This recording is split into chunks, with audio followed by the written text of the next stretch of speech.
Min Suk stared at the eviction notice taped to his apartment door, the red letters screaming, "Final warning," in the dim hallway light. 48 hours. That's all he had left before his landlord threw him out on Christmas Day. 3 months of unpaid rent, Korean won 4.5 million he didn't have. His hands trembled as he counted the crumpled bills in his pocket for the third time that night. 800,000 Korean wons. Not even close. The other Omegas at the diner said he should just find a rich alpha to take care of him. But Min Suk would rather freeze on the streets than become someone's property. He'd already lost everything when his family disowned him for presenting as Omega. He wouldn't lose himself too.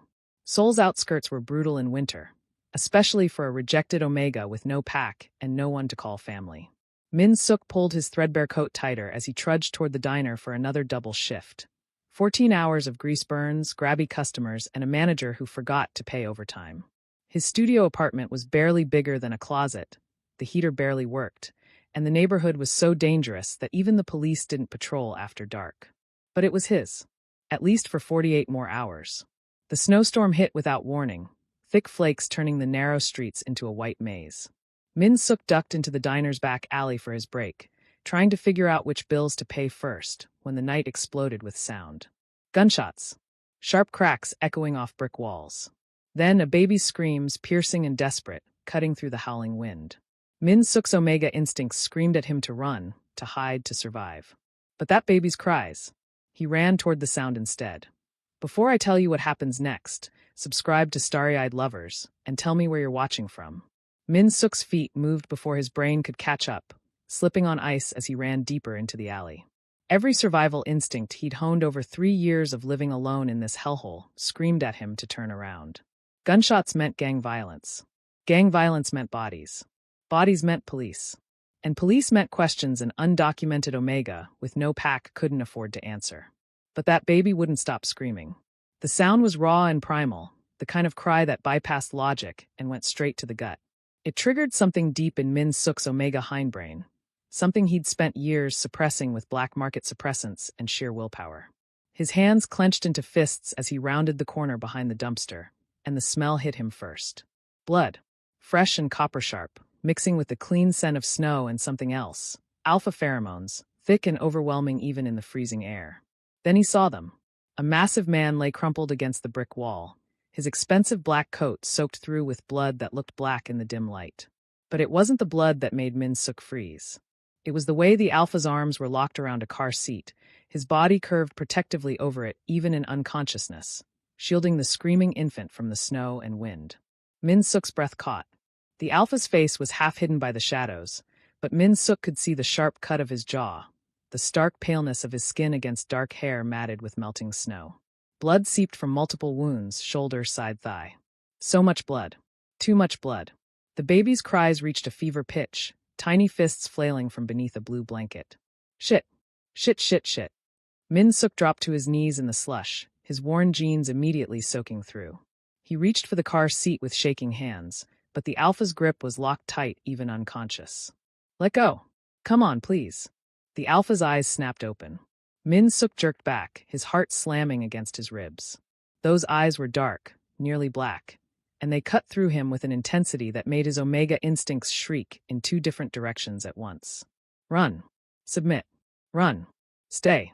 The baby. The Alpha's voice was a rasp, barely audible over the infant's wails. His hand moved, trembling, to grip Min Suk's wrist with surprising strength. Please. Don't let them. He coughed, blood flecking his lips. Don't let them take him. I won't. I promise. But you need to let go so I can. The Alpha's fingers loosened, and his eyes rolled back. His body went limp, sliding sideways into the snow. Min Suk lunged forward, catching the car seat before it could tip over. The baby inside was maybe 3 months old, red-faced and screaming, bundled in blankets that probably cost more than Min Suk's entire apartment. A boy, judging by the blue hat barely clinging to his tiny head. Okay, I've got you. Min Suk's voice cracked as he lifted the car seat with one arm, trying to check the Alpha's pulse with his free hand. It was there, thready and weak, but there. You're okay. You're both okay. He wasn't okay. They were both definitely not okay. Min Suk's mind raced. He should call the police. He should call an ambulance. He should walk away right now and pretend he never saw anything. But the Alpha's words echoed in his head. Don't let them take him. And the desperation in those dark eyes made something twist in Min Suk's chest. Who was hunting this alpha? And why did they want the baby? The wind picked up, driving snow into the alley, and the baby's cries turned to whimpers. Min Suk looked down at the alpha's prone form, at the growing pool of blood beneath him, at the weapons he could now see holstered under that expensive coat. This man was dangerous. Obviously dangerous. Probably a criminal. Definitely involved in something that ended with bullets and blood in a back alley. And Min Suk was about to make the stupidest decision of his life. "You're going to owe me for this," he muttered, grabbing the alpha under the arms. The man was solid muscle, easily twice Min Suk's weight, and hauling him even a few inches made Min Suk's shoulders scream in protest. "Both of you are going to owe me so much." The delivery cart, the one the diner used for their bulk kimchi orders. It was chained to the back door, rusted but functional. Min Suk's manager would kill him for taking it, but his manager could get in line behind whoever shot this alpha. It took 20 minutes of desperate struggling to get the unconscious alpha into the cart, the car seat wedged beside him. The baby had quieted to soft hiccuping sobs, his tiny fingers grasping at air. Min Suk tucked the blankets tighter around him and started pushing. His apartment was 3 blocks away. 3 blocks of deserted streets, driving snow, and a cart that squeaked loud enough to wake the dead. Min Suk kept his head down, his heart pounding, half expecting to hear more gunshots or see black cars screech around the corner. But the streets stayed empty. The only sounds were the cart's wheels, the wind, and the baby's occasional whimper. When Min Suk finally shoved the cart into the narrow service elevator of his building, he let himself breathe. His hands were shaking so hard he could barely press the button for the 4th floor. The alpha's blood had soaked through Min Suk's coat, warm and sticky against his chest. The elevator lurched upward, and Min Suk looked down at the unconscious alpha, at the baby watching him with wide, dark eyes so similar to the alpha's it was unmistakable. "What am I doing?" Min Suk whispered. "What the hell am I doing?" The baby hiccuped, and a tiny hand wrapped around Min Suk's finger. His apartment door was still plastered with that eviction notice when he finally got them inside. Min Suk kicked it shut behind him, chain-locked it, and shoved his flimsy kitchen table against it for good measure. Then he looked at the bleeding alpha sprawled across his floor, at the baby starting to cry again in his arms, at his tiny apartment that was barely big enough for 1 person, let alone 3. "Merry Christmas," Min Suk thought hysterically. "You've just kidnapped a baby and a dying alpha. Best holiday ever." Min Suk laid the baby's car seat on his bed, the only safe flat surface in the entire apartment, and turned to the alpha bleeding out on his floor. The man's expensive coat was ruined, soaked through with blood and melting snow. Min Suk grabbed his kitchen scissors and started cutting. The fabric fell away in strips, revealing a tailored suit underneath. Also ruined. Also being cut away. Min Suk tried not to think about the fact that this alpha's undershirt probably cost more than Min Suk earned in a month. He tried even harder not to think about the body underneath. All hard muscle and golden skin, now streaked with crimson. 3 gunshot wounds. Shoulder, side, and thigh. None of them through and throughs, which meant the bullets were still inside. "Okay," Min Suk whispered to himself, his hands already shaking. "Okay, you can do this. You've watched medical dramas. How hard can it be?" Very hard, as it turned out. His first aid supplies consisted of a half-empty bottle of soju, a rusty sewing kit, and the emergency suture thread he'd stolen from the veterinary clinic 3 doors down when his neighbor's cat got into a fight. Min Suk poured soju over his hands, over the wounds, and steeled himself for what came next. The alpha didn't wake when Min Suk dug the first bullet out of his shoulder with a pair of sanitized chopsticks. That was either a very good sign or a very bad one. Blood welled up, hot and slick, and Min Suk's stomach churned as he pressed gauze. Actually paper towels because he didn't have gauze against the wound. Behind him, the baby started crying again. "Not now," Min Suk muttered, using the sewing kit to thread the needle with shaking hands. "Give me 5 minutes. Please, just 5 minutes." The baby's cries intensified. Min Suk worked faster, his stitches ugly and uneven but functional. The shoulder. The side. The thigh wound was the worst, the bullet lodged deep in muscle. And by the time he fished it out, Min Suk's hands were covered in blood up to his elbows and his vision was swimming. He tied off the last stitch, wrapped the alpha's torso in his only clean bedsheet torn into strips, and finally, let himself collapse against the wall. The baby was screaming now, face purple with rage. "Right. Yeah. You need food. Or a diaper. Or both." Min Suk dragged himself to his feet, grabbed the car seat, and brought the baby to his tiny kitchen counter. I don't have baby stuff. I don't have any stuff. I'm barely keeping myself alive, kid. The baby just screamed louder. Min Suk unbuckled the straps with clumsy fingers and lifted the tiny, warm weight into his arms. A boy, definitely. Maybe 3 months old. He needed a diaper change, desperately, and Min Suk had exactly 0 diapers. Or formula. Or bottles. Or any idea what he was doing. This is fine, Min Suk said hysterically. Everything is fine. He used dish towels as makeshift diapers, safety pinned together with the pins from his laundry line. He diluted some of his instant coffee creamer with warm water and let the baby suck it off his clean fingers. It wasn't ideal. It probably wasn't safe. But the baby stopped screaming and started making small, satisfied sucking sounds, so Min Suk counted it as a win. With the baby finally quiet in his arms, Min Suk turned his attention back to the unconscious Alpha, and to the coat he'd cut away. It lay in a heap by the door, heavy and blood-soaked. Min Suk should throw it out. Burn it, maybe. Instead, he found himself kneeling beside it, the baby cradled in one arm as his free hand explored the pockets.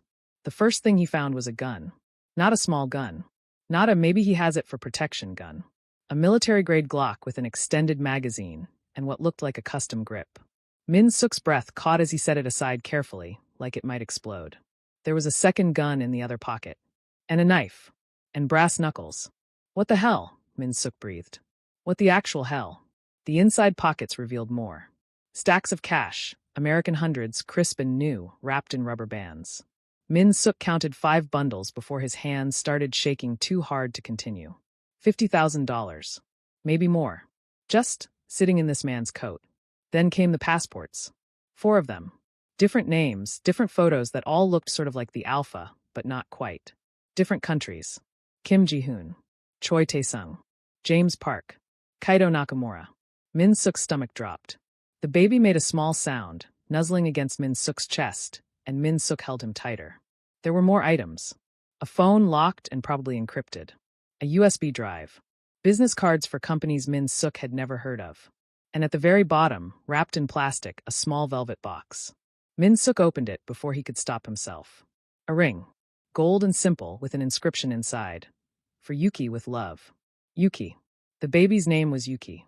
Min Suk looked down at the tiny face, at the dark eyes now drifting closed, at the small hand curled against his chest. Then he looked at the unconscious Alpha, at the weapons, at the false identities scattered across his floor. This wasn't just some Alpha caught in the wrong place at the wrong time. This was someone who lived in the shadows, someone who needed 4 different names and enough firepower to start a small war. Someone dangerous enough that other dangerous people wanted him dead. And Min Suk had brought him home. I'm so stupid, he whispered, rocking the baby gently. I'm so incredibly stupid. The Alpha's chest rose and fell with shallow breaths.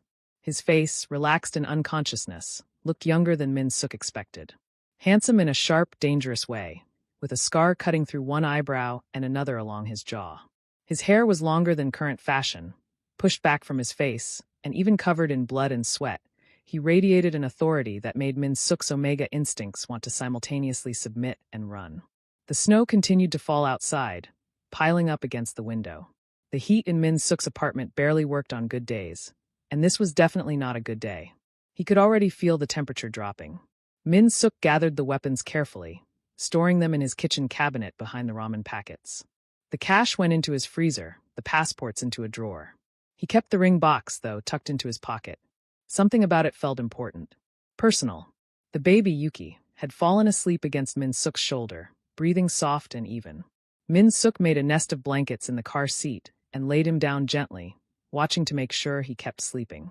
Then Min Suk turned to the Alpha bleeding on his floor, to the man with 4 names and enough secrets to get them both killed, and wondered what the hell happened next.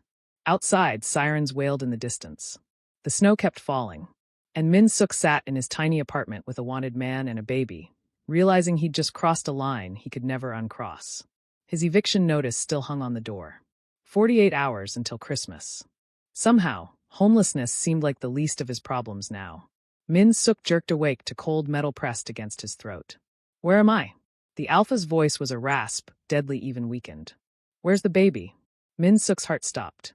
He'd fallen asleep on the floor beside the Alpha, exhausted from hours of playing amateur surgeon. Now those dark eyes were open and lucid, boring into him with an intensity that made every Omega instinct scream danger. The Alpha had somehow found one of his guns. Min-suk must have missed one. And despite the blood-soaked bandages and the fact that he could barely sit up, his hand was steady. "The baby's fine," Min-suk managed, forcing himself not to move. One wrong twitch, and that gun would go off. "He's sleeping. In the car seat. On the bed." The Alpha's eyes flicked toward the bed, confirming, then back to Min-suk. "Who are you? Who sent you?" "Nobody sent me. I found you in an alley. You were bleeding out." "Bullshit." The gun pressed harder. "Vitelli's men? The Russians? Or did my dear cousin finally grow a spine? I don't know who any of those people are." Min-suk's voice rose despite himself. "I'm nobody. I work at a diner. You were dying in the snow with a baby, and I made a stupid decision. That's it." The Alpha studied him, those dark eyes cataloging every detail. Min-suk could see the exact moment he registered the Omega designation. His nostrils flared slightly, catching the scent even through the suppressants. Something flickered in his expression. Not softening, exactly, but a slight recalculation. "You're Omega." Brilliant observation. The Alpha's jaw tightened. "Don't be smart. Where's my phone? My weapons?" "Kitchen cabinet. Except for that one, apparently." Min-suk nodded at the gun. "And your cash is in my freezer. The passports are in the drawer. I wasn't stealing, I was just. You went through my things. You were unconscious and bleeding. I was checking for ID so I could." Min-suk caught himself. "So I could what? Call the police?" He hadn't even considered it. "Look, you begged me to save the baby. So I did. Both of you. You're welcome, by the way." The Alpha's expression was unreadable. "The baby. His name is Yuki." "I know. I found the ring." Something dangerous flashed in those dark eyes. "You had no right." Yuki chose that moment to wake up crying. The change was instantaneous. The Alpha's head whipped toward the sound, his entire body going rigid. The gun lowered, just slightly, as Yuki's cries intensified from sleepy whimpers to full-blown wails. Min-suk saw his chance and took it. He twisted away from the gun, scrambling to his feet and moving to the bed. "He needs to eat. Or another diaper change. I've been using dish towels because I don't have. Give him to me." The Alpha tried to stand, made it about 6 inches off the floor before his leg gave out. He caught himself on the wall, his face going gray with pain. "Give him to me now. You can't even stand. You'll drop him." "I won't," the Alpha's voice cracked. "Please.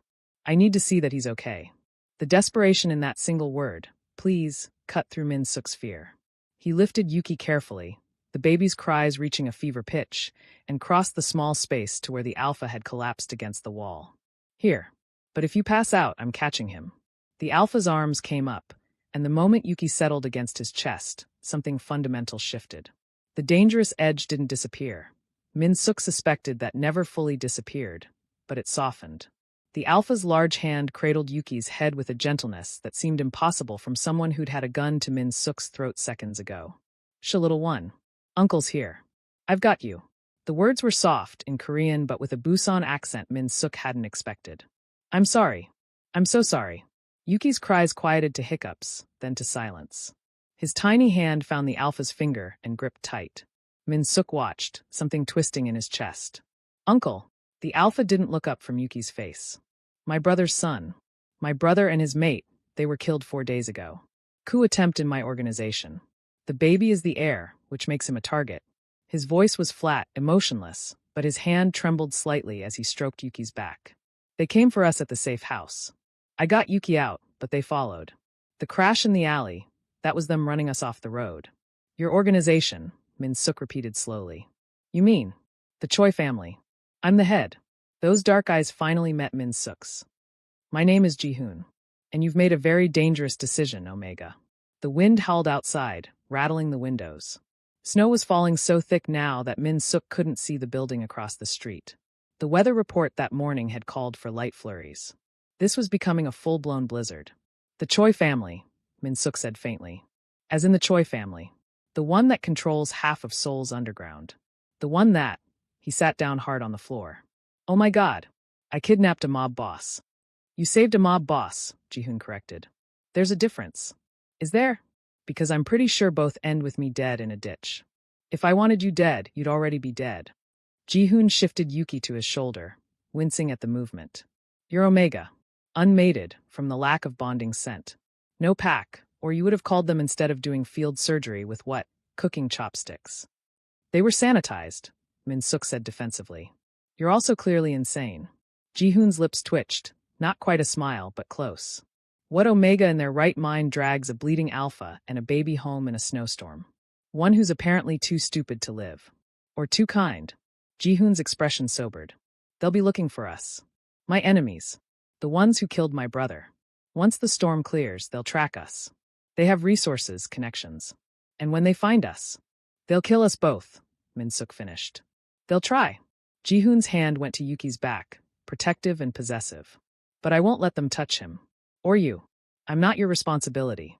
You are now. Those dark eyes pinned Min-suk in place. You involved yourself.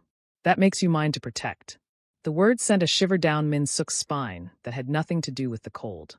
The way Ji-hoon said mine carried weight, possession, a promise wrapped in a threat. Outside, the wind shrieked. The lights flickered once, twice, then died completely. The apartment plunged into darkness, lit only by the gray light filtering through the snow-covered window. Perfect, Min-suk muttered. The power's out. How long until it comes back? In this neighborhood? Could be hours. Could be days. Min-suk fumbled for his phone, using the flashlight to navigate to his closet. I have some candles. And blankets. The temperature's going to drop fast. Ji-hoon was quiet for a moment. Then, we'll need to stay warm. Conserve heat. I know how hypothermia works. I mean, we'll need to share body heat. All of us. Ji-hoon's voice was matter-of-fact. The baby especially. He can't regulate his temperature yet. Min-suk's hands stilled on the blanket pile. Share body heat. With an alpha. With a dangerous, powerful alpha who'd had a gun to his throat 10 minutes ago. Every survival instinct screamed no.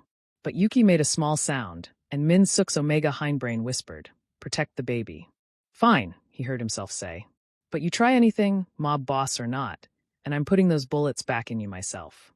Ji-hoon's laugh was dark and rough. Deal. The first real fight happened over a diaper.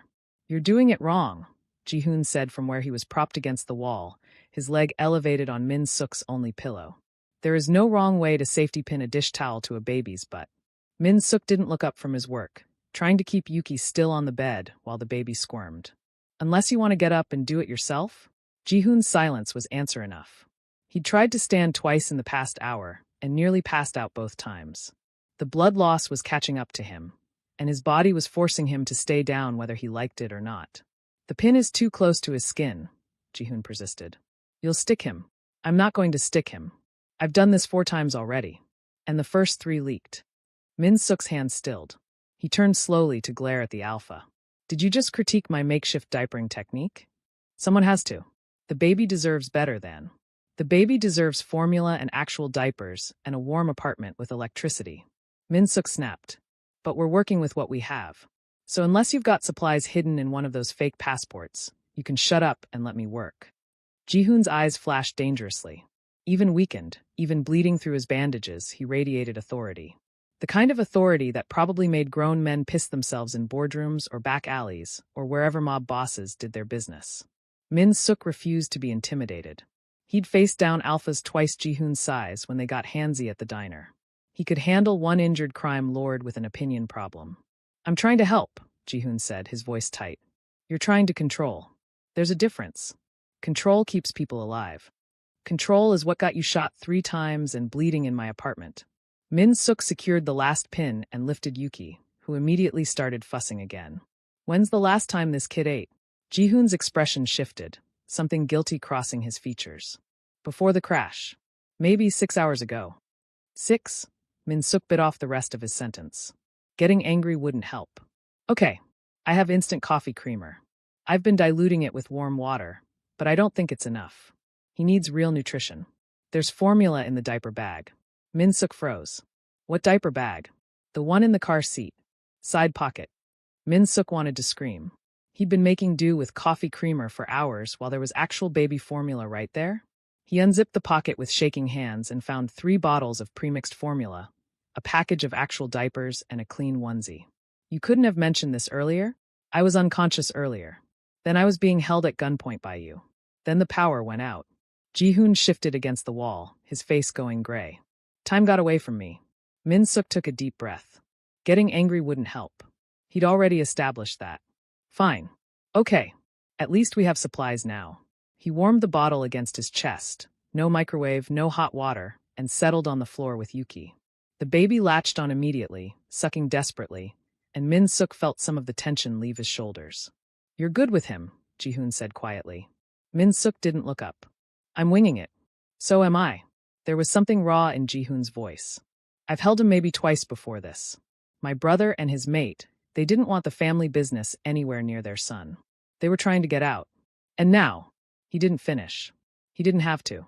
The silence stretched between them, broken only by Yuki's soft suckling sounds and the howl of wind outside. The temperature had dropped significantly. Min-suk could see his breath now, small clouds in the candlelight. We should pile the blankets, Min-suk said. Create a warm space. The baby needs. He cut off as a wave of scent hit him. Alpha pheromones, thick and heady, rolling through the small apartment like a physical force. Min-suk's suppressants should have blocked it. He'd taken a double dose just yesterday. But this was different. Stronger. Overwhelming. Ji-hoon. Min-suk's voice came out shakier than he intended.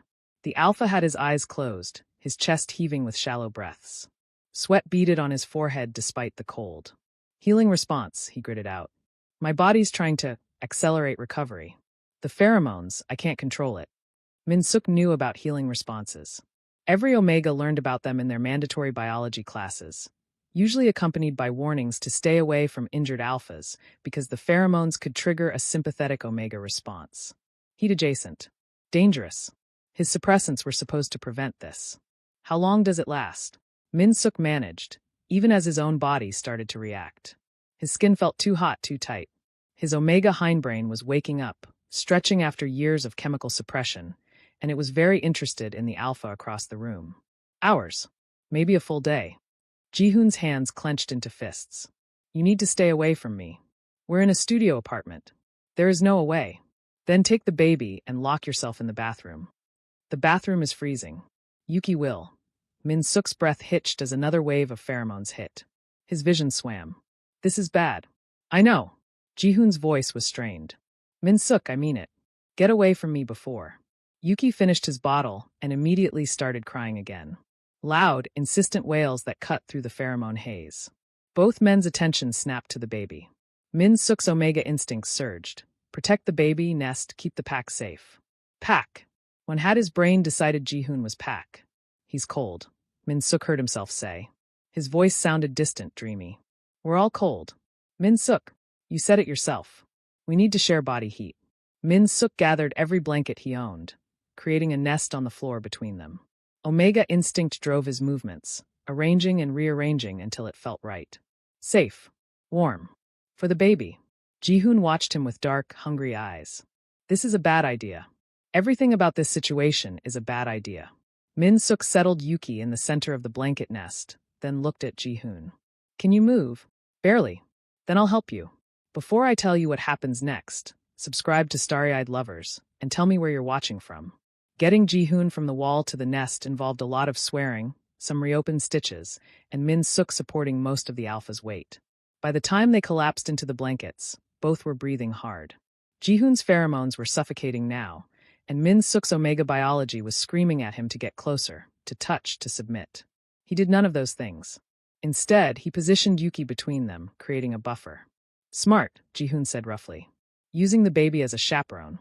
I'm full of smart ideas today. Min-suk pulled blankets over all three of them, like rescuing bleeding crime lords, and making nests, and pretending this is totally normal. Ji-hoon's laugh was pained. Nothing about this is normal.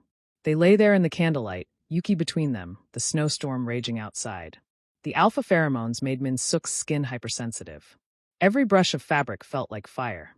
His suppressants were failing completely now, his Omega nature rising to meet Ji-hoon's alpha call. Tell me something, Min-suk said, desperate for distraction. Something that's not about guns or the mafia or people trying to kill us. Ji-hoon was quiet for so long that Min-suk thought he'd refuse. Then, my brother used to make the worst dad jokes. Just terrible. Yuki would laugh anyway. Every single time. Yeah. Ji-hoon's hand rested on Yuki's small chest, feeling the baby's heartbeat. He was a good father. Better than ours ever was. He deserved more time. Min-suk's throat tightened. I'm sorry. Don't be sorry.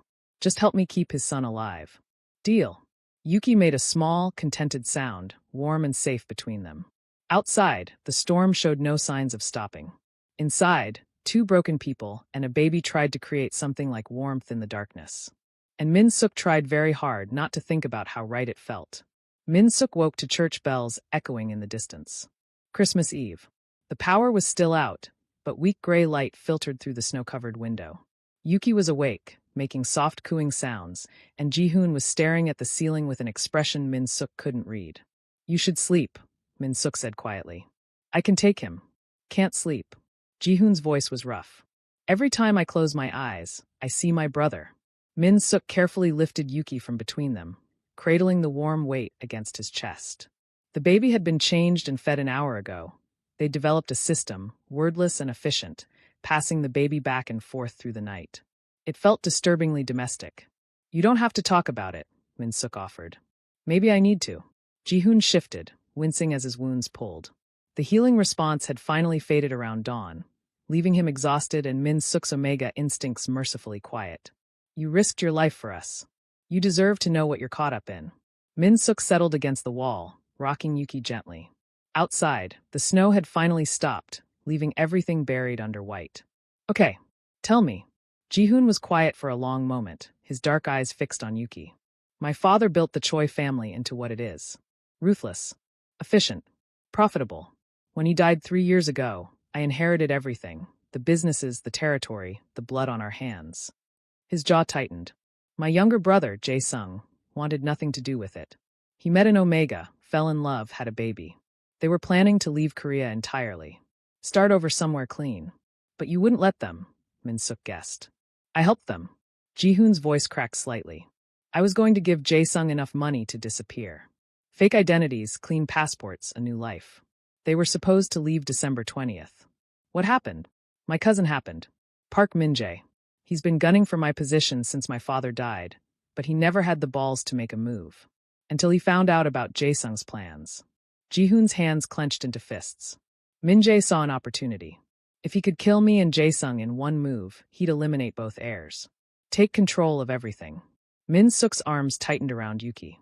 So he went after your brother first. Hit them at their apartment. Professional job. Made it look like a rival gang. Jae-sung and his mate were both killed instantly. Ji-hoon's voice went flat, emotionless in the way that meant he was barely holding it together. I got the call at 2 in the morning. Raced over there and found the whole place crawling with Min-jae's people, searching for Yuki. They wanted to tie up loose ends. But you got there first. The nanny had hidden him in a closet. Smart woman. She gave him to me and told me to run. Ji-hoon's eyes closed briefly. Min-jae's men opened fire in the hallway. I got Yuki to the car, drove to my safe house in Itaewon. Thought we'd be secure there for a few days while I planned my next move. They found you. Someone on my staff sold me out. I don't know who yet. The promise of violence in those words made Min Suk shiver. They hit the safe house 2 days ago. I grabbed Yuki and ran. Got to the car, but they were waiting. Rammed us off the road in your neighborhood. Min Suk thought about the crash, the blood, the desperate way Ji-hoon had held Yuki even unconscious. You shielded him with your body. Of course I did. He's all I have left of my brother. Ji-hoon finally looked at Min Suk, and the raw grief in his eyes was staggering. Jae-sung was a good man. Better than me. Better than our father. He deserved to watch his son grow up. Instead, he's dead, and his voice broke. I couldn't save him. But I can save Yuki. Yuki chose that moment to grab Min Suk's finger, his tiny hand surprisingly strong. Min Suk looked down at the baby, this innocent child caught in the middle of a war he didn't understand, and felt something fierce settle in his chest. What's your plan? Min Suk asked. Once you're healed, burn it all down. Ji-hoon's voice was cold steel. Everyone who betrayed me, everyone who touched my brother, everyone who came after this baby. I'm going to remind them exactly who runs the Choi family. And then I'm going to make sure Yuki never has to live this life. By doing what?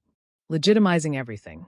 My father had investments, real estate, tech companies, import-export that's actually legal. I'll keep enough of the old business to maintain power. But the rest? Ji-hoon shook his head. Jae-sung wanted out because he saw what this life does to people. He was right. I can't undo what I am, but I can make sure Yuki has choices. Min Suk rocked the baby, processing.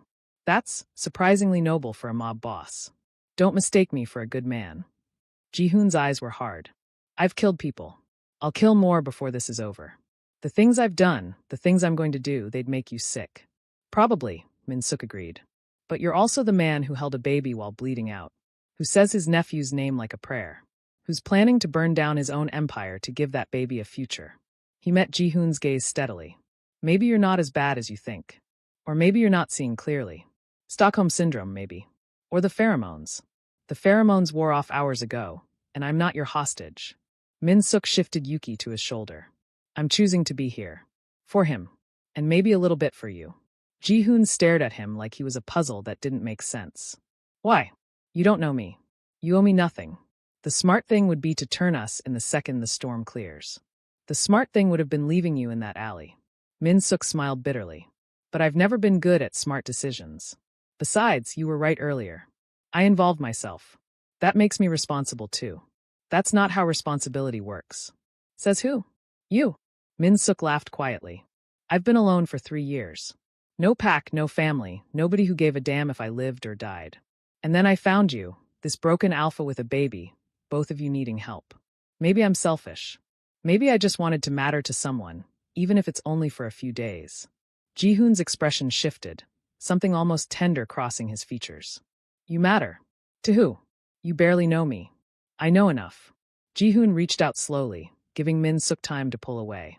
When he didn't, Ji-hoon's fingers brushed against his cheek. I know you're brave enough to rescue strangers. Kind enough to use your last supplies on a baby. Strong enough to stand up to an alpha twice your size. That's enough. Min-suk's breath caught.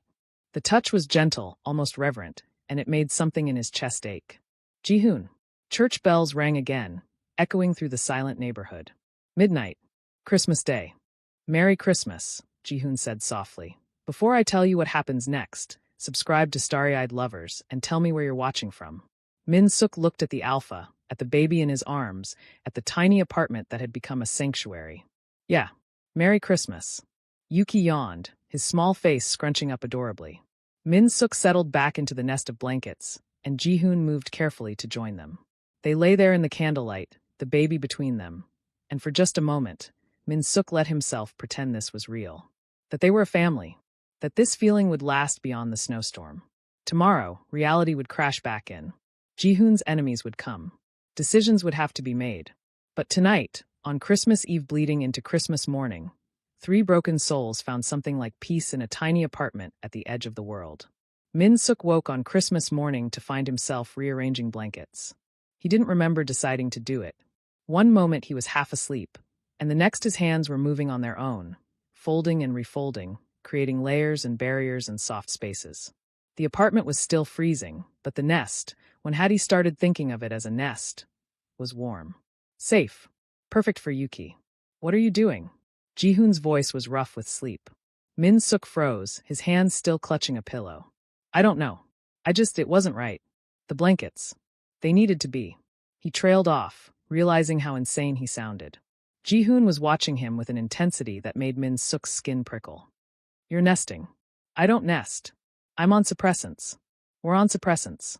Ji-hoon shifted to sit up, his wounds clearly still painful, but healing faster than they should. How long since your last dose? Min-suk tried to remember. 3 days? 4. The bottle was in his bathroom cabinet. He should take 1. He should take 2 just to be safe. But the thought of getting up, of leaving the nest, of disrupting the perfect arrangement he'd created, it felt wrong.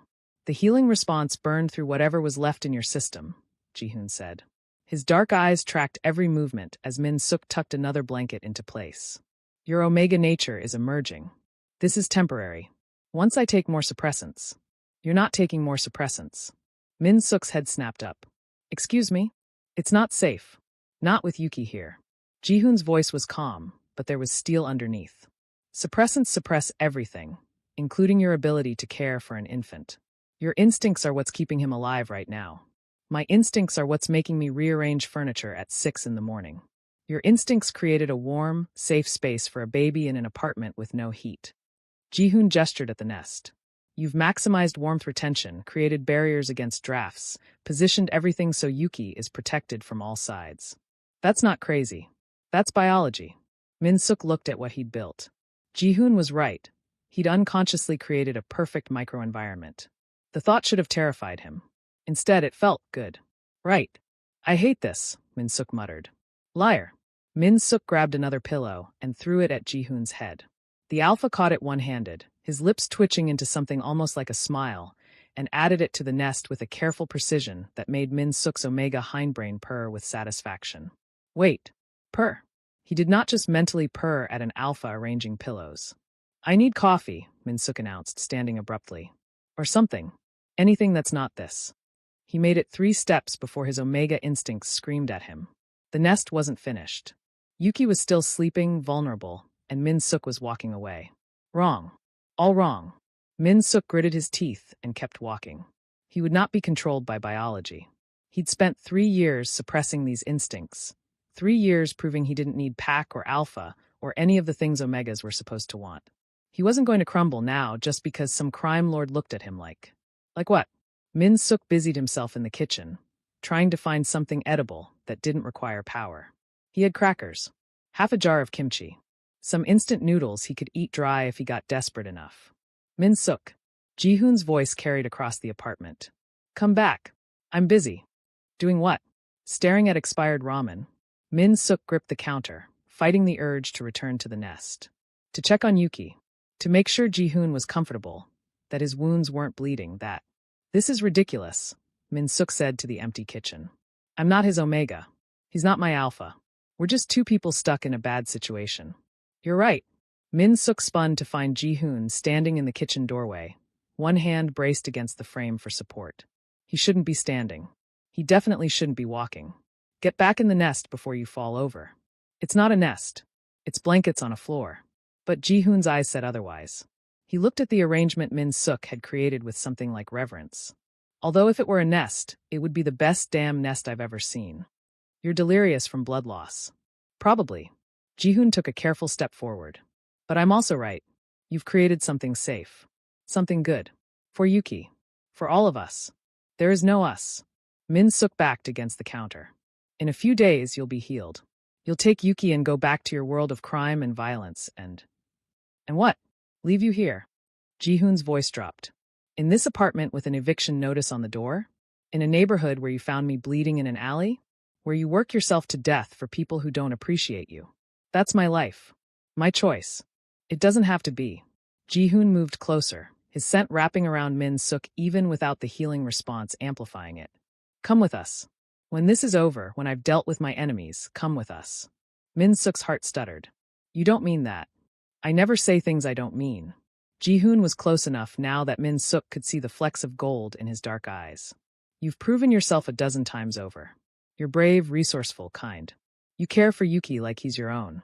And you. His hand came up to cup Min-suk's face. You make me want things I thought I'd given up on.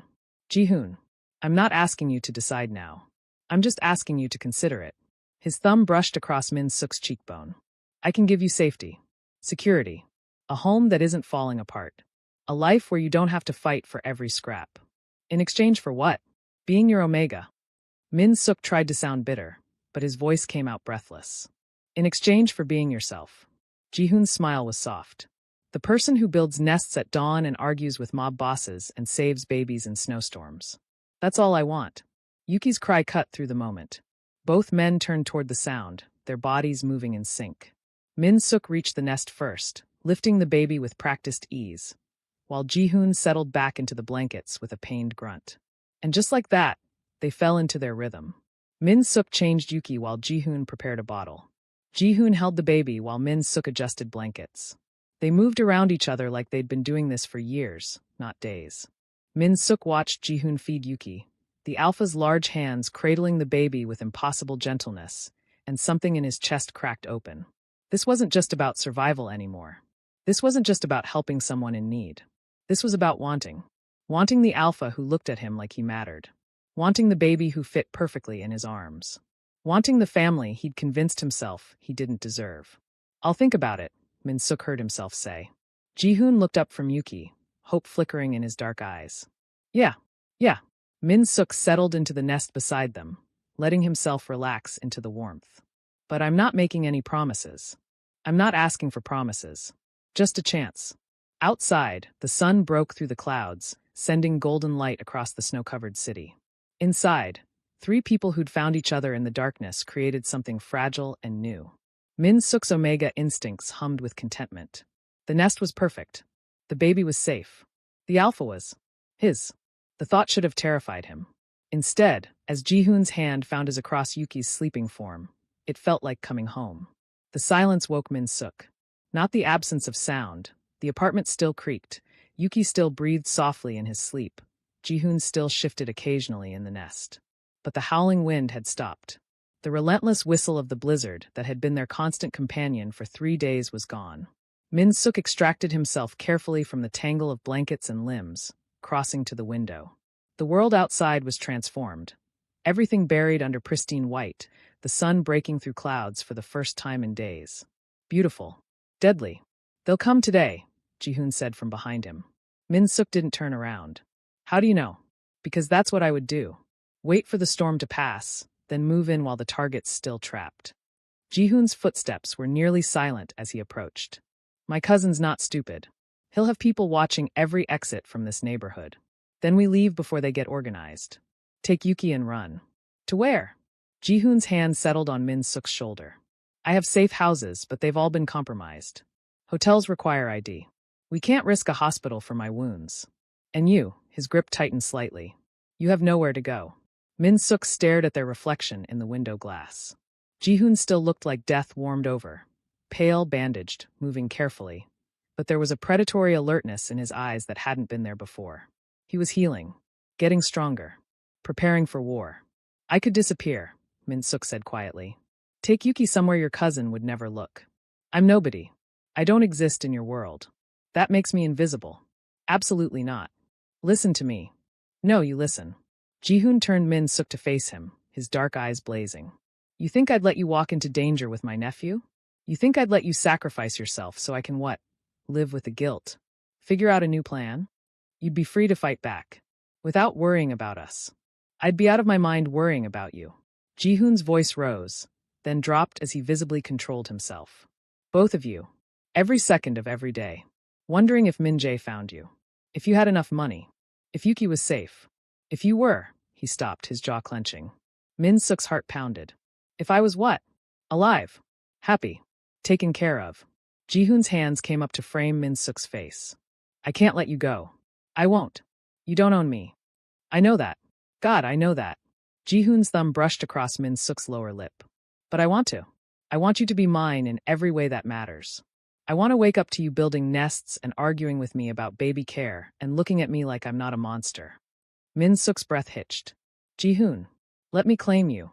The words hung in the air between them, heavy with meaning. A claiming bite. A mating bond. Forever. You're insane, Min Suk whispered. We've known each other for 3 days. 3 days of the most intense honesty I've ever experienced. Ji-hoon's forehead pressed against Min Suk's. No games. No manipulation. Just two people trying to keep a baby alive. I've seen you at your worst and your best. I've seen your strength, your kindness, your fire. And I want all of it. You want an Omega. Any Omega would. I want you. Ji-hoon's voice was fierce. Not your designation. You. Min Suk, who throws pillows at mob bosses. Who performs surgery with chopsticks. Who creates miracles out of dish towels and coffee creamer. You're extraordinary, and you don't even see it. Min Suk's eyes burned. You don't know what you're asking. A mating bond, it's permanent. You can't undo it. And once your enemies know about me. Before I tell you what happens next, subscribe to Starry-Eyed Lovers, and tell me where you're watching from. They'll know you're under my protection. That touching you means death. Ji-hoon's hand slid to Min Suk's neck, his thumbs resting over the scent glands. I can keep you safe. Both of you. But I need you to trust me. I barely know you. You know the parts that matter. Ji-hoon's lips brushed against Min Suk's temple. You know I'd die for Yuki. You know I honor my word. You know I see you, really see you, as more than just an Omega. Isn't that enough? Min Suk closed his eyes, overwhelmed. His Omega instincts were screaming yes, accept bond, mate. But his rational mind saw all the problems. The danger. The impossibility of a mob boss and a diner worker building any kind of real life together. What about after? Min Suk asked. After you've dealt with your cousin. After the danger passes. What happens when you remember I'm not part of your world? You become part of my world. Ji-hoon pulled back enough to meet Min-suk's eyes. I meant what I said yesterday. I'm getting out. Legitimizing. Building something Yuki won't be ashamed of. And I want you there. Not as my omega, as my partner. My equal. My mate. Pretty words. True words. Ji-hoon's smile was sad. I know I don't deserve you. I know my hands are covered in blood, and my soul is probably damned. But you make me want to be better. And maybe that's selfish, but I'm too far gone to care. Yuki made a small sound from the nest, and both men turned toward him instinctively. The baby was waking, his tiny fists rubbing at his eyes. He needs us, Min-suk said softly. Both of us. I know. Ji-hoon's hand found Min-suk's, their fingers intertwining. So let me make this official. Let me give you my name, my protection, my everything. Say yes, Min-suk. Be mine. Min-suk looked at their joined hands, at the nest they'd built together, at the baby they'd kept alive against all odds. 3 days ago, he'd been alone, broke, and convinced he'd die that way. Now he was standing in the ruins of his apartment with a mafia don offering him the world. It was insane. Impossible. Dangerous. It was also the only thing that felt right. If I say yes, Min-suk said slowly, I have conditions. Ji-hoon's eyes lit up with hope. Name them. Yuki comes first. Always. Every decision, every plan, his safety is paramount. Agreed. I'm not some trophy omega. I pull my weight. I have opinions. And you listen to them. I'd be disappointed if you didn't. Ji-hoon's smile was genuine now. What else? No more secrets. If we're doing this, really doing this, I need honesty. All of it. The good and the ugly. You'll get it. Ji-hoon lifted their joined hands, pressing a kiss to Min-suk's knuckles. Anything else? Min-suk took a shaky breath.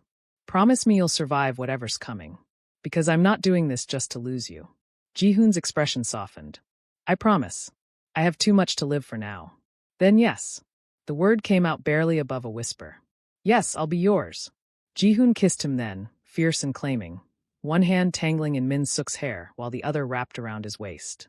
Min-suk melted into it, his omega instincts singing with rightness as Ji-hoon's scent surrounded him. When they finally broke apart, both breathing hard, Ji-hoon's eyes had gone dark with want. The claiming, he said roughly. It should be now. Before they come. Min-suk nodded, tilting his head to expose his neck. His heart raced, but he wasn't afraid. This was right. This was. Yuki started crying, his wails cutting through the moment. Both men laughed, the tension breaking. Ji-hoon pressed a kiss to Min-suk's forehead. After. When we're safe. I want to do this properly. There's nothing proper about any of this. Then we'll make our own proper. Ji-hoon stepped back, his hand lingering on Min-suk's cheek. Get ready. They'll be here soon. And when they come, we protect our family, Min-suk finished. Ji-hoon's smile was sharp and deadly. Exactly. They had maybe an hour. Ji-hoon moved through the apartment with deadly efficiency despite his wounds, gathering weapons from where Min-suk had hidden them. The guns, the knife, the brass knuckles, all laid out on the counter like surgical instruments. How many? Min-suk asked. Yuki clutched against his chest. At least 4. Maybe 6 if Min-jae's being thorough. Ji-hoon checked the magazine on his Glock, his movements practiced. They'll come in hard and fast. No negotiation. Min-suk's hands shook. What do I do? You hide. Ji-hoon crossed to the tiny bathroom, yanking open the cabinet under the sink. This space, it's small, but you can fit. Take Yuki, get inside, and don't come out until I tell you it's safe. That's a cabinet. That's your panic room. Ji-hoon pulled out the pipes with brutal efficiency. They came away easily, already loosened. I checked it yesterday. The building's old. This shaft connects to the one below. If things go bad, you can drop down to the 3rd floor and run. Min-suk stared at the dark space, his omega instincts screaming. Confined. Trapped. Vulnerable. I can't. You can. For him. Ji-hoon's eyes softened as he looked at Yuki. Keep him quiet. Keep him safe. That's your job. What's your job? Ji-hoon's smile was terrifying. Making sure they regret coming here. A car engine rumbled in the street below. Then another. Ji-hoon's entire body went still, his head cocking toward the window. They're here, he said quietly. Get in. Now. Min-suk moved on instinct, climbing into the cabinet with Yuki pressed against his chest. It was cramped, dark, and smelled like mildew, but Ji-hoon was right, they fit. Barely. Remember, Ji-hoon said, his face inches from Min-suk's in the confined space. No matter what you hear, you stay hidden. Promise me. Ji-hoon. Promise me. I promise. Min Suk grabbed Ji-hoon's shirt, pulling him close for a desperate kiss. Don't die. Not planning on it. Ji-hoon kissed him back, fierce and claiming. I have too much waiting for me. Then the cabinet door closed, and Min Suk was alone in the dark with a baby and his racing heart. The first gunshot came 3 minutes later. Min Suk flinched, his hand coming up to cover Yuki's ears, even though the baby was miraculously still sleeping. The suppressants in the formula. Ji-hoon must have dosed it before they'd hidden. Smart. Terrifying, but smart. More gunshots. Shouting in Korean. Heavy footsteps in the hallway outside the apartment. Then Ji-hoon's voice, cold and commanding. You've made a mistake coming here. The mistake was yours, cousin. A new voice, smooth and mocking. Min-jae, did you really think you could hide in this shithole forever? With some Omega whore and my nephew. The sound of flesh hitting flesh. A grunt of pain, not Ji-hoon's. Watch your mouth, Ji-hoon said softly. Or I'll remove your tongue. Big talk from a dead man. You're outnumbered. Outgunned. Still bleeding from the last time we. The gunshot was deafening. Someone screamed. Bodies hit the floor. Anyone else want to negotiate? Ji-hoon's voice was steady, lethal. No. Good. The firefight erupted in earnest then. Min Suk lost count of the shots, pressing Yuki tighter against his chest and humming softly to drown out the violence. The baby stirred but didn't wake, his small body warm and trusting in Min Suk's arms. Glass shattered. Furniture splintered. Men shouted orders, curses, please. And through it all, Ji-hoon moved like death itself. Min Suk could track him by sound alone. The precise crack of his gun, the heavy thud of bodies dropping, the deadly calm of his voice as he called out positions and threats. The Alpha was injured, probably reopening every wound, definitely pushing his body past safe limits. But he didn't stop. The Omega, someone shouted. Find the Omega and the baby. Footsteps thundered toward the bathroom. Min Suk's breath caught, his arms locking around Yuki. The cabinet door was flimsy. One good kick and the footsteps stopped. A wet gurgling sound. A body collapsed right outside the cabinet. Nice try, Ji-hoon said, breathing hard. But they're mine. And you don't touch what's mine. More gunfire. Someone was screaming, high and terrified, until another shot cut them off abruptly. Then silence. Min Suk counted his heartbeats. 10, 20, 30. Min Suk. Ji-hoon's voice rough and pained. It's clear. You can come out. Min Suk's hands shook too badly to work the cabinet door. Ji-hoon opened it from the outside, and Min Suk nearly sobbed with relief. The Alpha was covered in blood, some his, some definitely not, but he was standing. Alive. Is it over? Min Suk whispered. For now. Ji-hoon helped him out of the cabinet, his movements careful despite the violence he'd just unleashed. Min-jae ran when his men fell. Coward. But he'll be back with reinforcements. Min Suk looked past Ji-hoon to the apartment. The destruction was catastrophic. Bodies on the floor, 4 of them, blood splattered across walls. His nest was destroyed, the blankets soaked red. Oh God, Min Suk breathed. Don't look. Ji-hoon turned Min Suk away from the carnage. Just focus on Yuki. Is he hurt? Min Suk checked frantically, but the baby was fine. Still sleeping peacefully, completely unaware of the war that had raged around him. He's okay. How are you? Ji-hoon swayed slightly, catching himself against the wall. His bandages were soaked through, fresh blood seeping from reopened wounds. I'm fine. You're bleeding everywhere. Flesh wounds. Ji-hoon's smile was strained. I've had worse. That's not reassuring. A phone buzzed. Ji-hoon pulled out a blood-spattered cell, not his, taken from one of the bodies, and answered it. Yeah, good. How long? Understood. He ended the call and looked at Min Suk. My people. They're 10 minutes out. They've been tracking Min-jae since the safe house attack, waiting for him to make his move. You used yourself as bait. I used us as bait. Ji-hoon's expression was grim. I'm sorry. It was the only way to draw them all out. To end this. Min Suk should have been angry. Should have felt betrayed. Instead, he just felt tired. Did it work? Min-jae's running. My people have him cornered 3 blocks from here. By the time the sun sets, Ji-hoon's eyes went cold. The Choi family will have new leadership. Loyal leadership. Sirens wailed in the distance. Someone in the building had finally called the police. We need to go, Ji-hoon said. Now. Before. He collapsed. Min Suk lunged forward, catching Ji-hoon with one arm while clutching Yuki with the other. The Alpha was unconscious, his breathing shallow, his skin gray. No, no, no. Min Suk lowered him to the floor, checking his pulse. Still there. Weak but there. Ji-hoon, wake up. Your people are coming. You said 10 minutes. You just have to hold on for. The apartment door burst open. Min Suk grabbed the nearest gun with shaking hands, pointing it at the intruders. 3 men in black suits, weapons drawn. But they weren't pointing at Min Suk.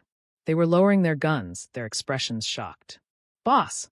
The lead man dropped to his knees beside Ji-hoon. Sir, we've got you. Medical's on the way. Min Suk kept the gun trained on them. Who are you? Kim Tae-won, head of boss's security. The man's eyes flicked to Yuki, then to Min Suk. You're the Omega, the one who saved him. I'm the one who'll shoot you if you're lying. Tae-won's lips twitched into an almost smile. Boss said you had fire. He wasn't wrong. He gestured to his men. Get the medical kit. And someone call cleanup. We've got 4 bodies, Anne. He looked around the destroyed apartment. Jesus. Boss did all this. He protected us, Min Suk said fiercely. Yeah. Tae-won's expression softened. Yeah, he did. Min Suk woke in a bed that wasn't his, in a room flooded with winter sunlight, with monitors beeping softly in the background. Ji-hoon was asleep in the chair beside the bed, his hand wrapped around Min Suk's wrist like even unconscious he needed the connection. Medical equipment surrounded him. IVs, bandages, the antiseptic smell of a private hospital room. But he was alive, breathing, healing. You're awake. Tae-won appeared in the doorway, looking exhausted but relieved. How are you feeling? Where's Yuki? Min Suk tried to sit up, panic flooding through him. With the nanny. 2 doors down. Under guard. Tae-won held up a hand. He's safe. Fed changed, completely fine. You've been out for 18 hours. Min Suk sagged back against the pillows. 18 hours. The siege felt like yesterday and a lifetime ago simultaneously. Min Jae. Dead. Tae-won's expression was grim. Boss's orders were clear. No loose ends. The traitors have been dealt with. The Choi family is secure. Ji-hoon stirred, his eyes opening slowly. When he saw Min Suk awake, relief flooded his features. You're okay. I'm okay. You collapsed. Blood loss. They gave me transfusions. Ji-hoon's hand tightened on Min Suk's wrist. I'm sorry. For everything. For using you as bait, for the danger, for... Stop. Min Suk covered Ji-hoon's hand with his own. You protected us. You kept your promise. That's enough. Ji-hoon's eyes were suspiciously bright. I don't deserve you. Before I tell you what happens next, subscribe to Starry-Eyed Lovers and tell me where you're watching from. Probably not. Min Suk's smile was soft. But you're stuck with me anyway. Tae-won cleared his throat. I'll give you privacy. But boss, the council wants to meet tomorrow. They need to see you're alive and in control. Tomorrow, Ji-hoon agreed. Now get out. Tae-won left with a knowing smile, closing the door behind him. The silence stretched between them, heavy with unspoken words.